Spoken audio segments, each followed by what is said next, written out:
എല്ലാവർക്കും എൻ്റെ വീഡിയോയിലേക്ക് സ്വാഗതം. ഇന്ന് ഞാൻ ഉണ്ടാക്കാനായിട്ട് പോകുന്നത് ഒരു ചെമ്മീൻ റോസ്റ്റാണ്. ഇതിന് വേണ്ടിയിട്ട് ഞാൻ ചട്ടിയിലേക്ക് ഞാൻ കുറച്ച് ഇഞ്ചി പിന്നെ പച്ചമുളകും കൂടി അരിഞ്ഞതും കൂടി ചേർത്ത് കൊടുക്കുന്നുണ്ട്. ഇനി ഇതിലേക്ക് ഞാൻ ഒരു 1/2 ടീസ്പൂൺ മഞ്ഞൾപ്പൊടിയും ആവശ്യത്തിന് ഉപ്പും കൂടി ചേർത്ത് കുറച്ച് ചെമ്മീനും കൂടി ചേർത്തിട്ട് കഴുകി വൃത്തിയാക്കി വെച്ചിരിക്കുന്ന ചെമ്മീനാണത് ചേർത്ത് കുറച്ച് ആവശ്യത്തിന് വെള്ളവും കൂടി ചേർത്തൊരു 10 മിനിറ്റ് ഒന്ന് വേവിച്ചെടുക്കണം.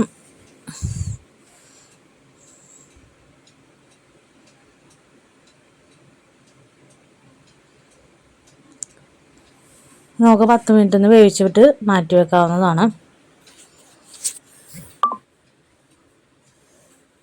ഇനി ഒരു ചട്ടിയിലേക്ക് അല്പം എണ്ണ ഒഴിച്ചതിന് ശേഷം നമുക്കിതിലേക്ക് ഒരു സവാളയും അതുപോലെ തന്നെ അരമുറി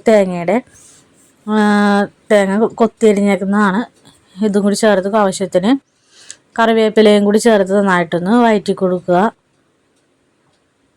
നന്നായിട്ടൊന്ന് വഴന്ന് വരുമ്പോഴേക്കും നമുക്ക് ഇതിലേക്ക് 1 ടേബിൾ സ്പൂൺ കാശ്മീരി ചില്ലി പൗഡറും അതുപോലെ തന്നെ കുരുമുളക് പൊടി ഒരു 1/2 ടീസ്പൂണും മഞ്ഞൾപ്പൊടി ഒരു 1/2 ടീസ്പൂണും കൂടി ചേർത്ത് നന്നായിട്ടൊന്ന് വഴറ്റി കൊടുക്കുക. ഇനി ഇതിലേക്ക് ഞാനൊരു തക്കാളി അരിഞ്ഞതും കൂടി ചേർത്ത് കൊടുക്കുന്നുണ്ട്. തക്കാളി നന്നായിട്ട് വാടുന്നത് വരെ ഒന്ന് വഴറ്റി കൊടുക്കുന്നതിന് വേണ്ടിയിട്ട് ഞാൻ കുറച്ച് വെള്ളവും കൂടി ചേർത്ത് കൊടുക്കുന്നുണ്ട്.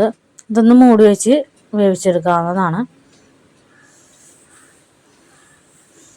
തക്കാളി നന്നായിട്ട് വഴന്ന് വരുമ്പോഴേക്കും ഇതിലേക്ക് നമ്മൾ വേവിച്ച് വെച്ചിരിക്കുന്ന ചെമ്മീനും കൂടി ചേർത്ത് കൊടുക്കാവുന്നതാണ്. ഇനി ഇതിലേക്ക് കുറച്ച് ഗ്രേവിക്ക് ആവശ്യമായിട്ടുള്ള വെള്ളവും കൂടി ഞാൻ ചേർത്ത് കൊടുക്കുന്നുണ്ട്. ഇതൊരു 5 മിനിറ്റ് നമുക്ക് തിളപ്പിച്ചതിന് ശേഷം യൂസ് ചെയ്യാവുന്നതാണ്.